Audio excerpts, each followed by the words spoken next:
Democracy is democracy, and we must respect it. We must respect British democracy and the way it has voiced its views.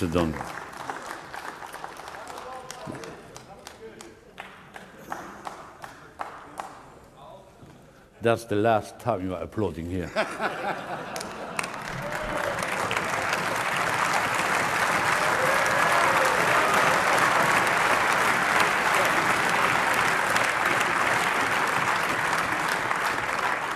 And to some extent, I'm really surprised that you are here.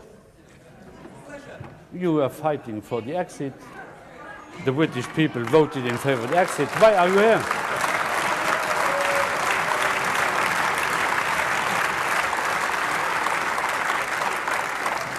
Isn't it funny? You know, when I came here 17 years ago, and I said that I wanted to lead a campaign to get Britain to leave the European Union, you all laughed at me. Well, I have to say, you're not laughing now, are you? And the reason you're so upset, the reason you're so angry, has been perfectly clear from all the angry exchanges this morning. You, as a political project, are in denial. You're in denial that your currency is failing. You're in denial. Well, just look at the Mediterranean. No. As a policy to impose poverty on Greece and the rest of the Mediterranean, you've done very well. And you're in denial over Mrs. Merkel's call last year for as many people as possible to cross the Mediterranean into the European Union has led to massive divisions between countries and within countries. But the biggest problem you've got, and the main reason the United Kingdom voted the way that it did, is you have, by stealth, by deception, without ever telling the truth to the British or the rest of the peoples of Europe, you have imposed upon them a political union. You've imposed upon them a political union. And when the people in 2005 in the Netherlands and France voted against that political union, when they rejected the Constitution, you simply ignored them and brought the Lisbon Treaty in through the back door.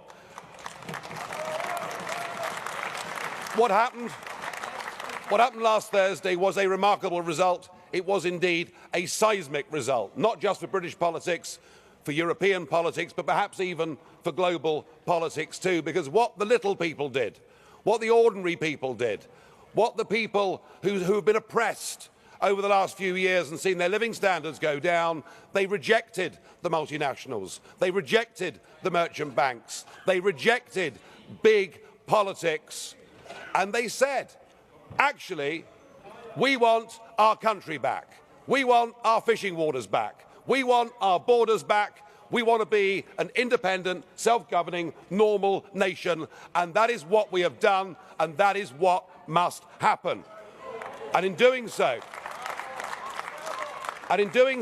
we now offer a beacon of hope to Democrats across the rest of the European continent. I'll make one prediction this morning. The United Kingdom will not be the last member state to leave the European Union. So the question is, what do we do next? Now, it is up to the British government to invoke Article 50.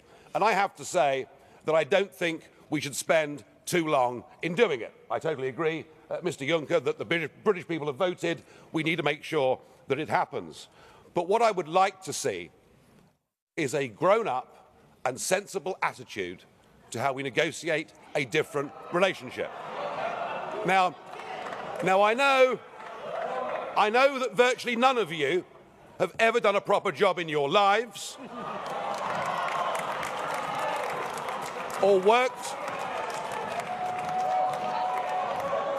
worked in business, or worked in trade, or indeed ever created a job. But listen, just listen.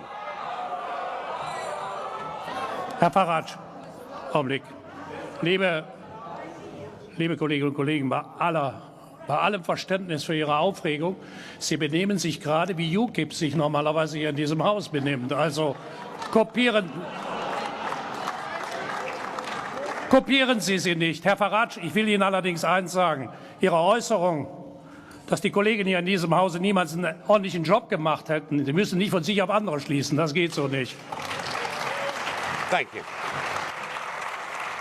No, you're quite right, Mr. Schulz. UKIP used to protest against the establishment, and now the establishment protests against UKIP. So something has happened here. Let us listen to some simple, pragmatic economics. We, between us, between your countries and my country, we do an enormous amount of business in goods and services. That trade is mutually beneficial to both of us. That trade matters. If you were to decide to cut off your noses, to spite your faces, and to reject any idea of a sensible trade deal, the consequences would be far worse for you than it would be for us. And even no deal is better for the United Kingdom than the current rotten deal that we've got. But if we were to move to a position where tariffs were reintroduced on products like motor cars, then hundreds of thousands of German workers would risk losing their jobs. So why don't we just be pragmatic, sensible, grown up, realistic, and let's cut between us a sensible tariff-free deal, and thereafter